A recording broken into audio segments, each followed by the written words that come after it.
Welcome back. Macon Bibb County Commissioners plan to vote within the hour on approving nearly $500,000 in renovations to the Brookdale Resource Center. It opened as an emergency shelter last winter after 2 homeless men froze to death outdoors.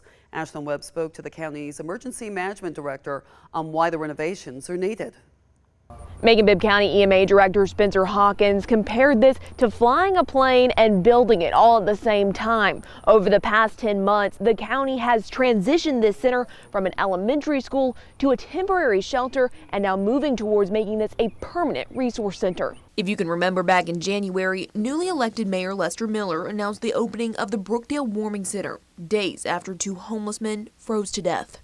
We understand how it started. It was, hey, we need to save some people's lives, and we made that happen. Turning once classrooms into a place where people could lay their heads down at night. How it's been evolving into a real a place for people to land to make that transition. So now the county is looking to spend nearly $500,000 in grant money to make this more of a permanent shelter.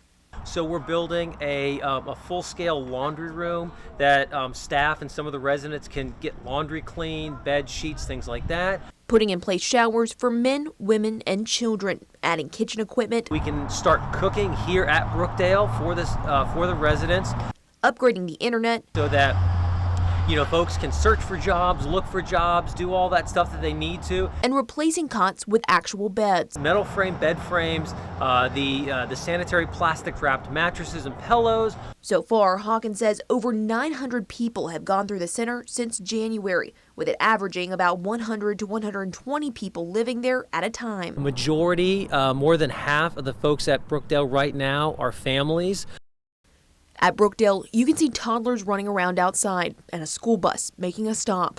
We have about 50 children that are here, and so just that alone is money well spent to make sure that these folks have a better outcome. And they expect more people to move in as we approach the winter months. Hawkins says this grant will help them prepare. Now we try to speak to residents here at Brookdale Resource Center about the upgrades and what this center means to them. However, security said we were not allowed to. Reporting in Macon, Ashlyn Webb, 13 WMAZ News. The most recent count the state has done on the homeless population in Bibb was in 2017. That reported 310 homeless people in the county, 174 of which were considered unsheltered homeless persons.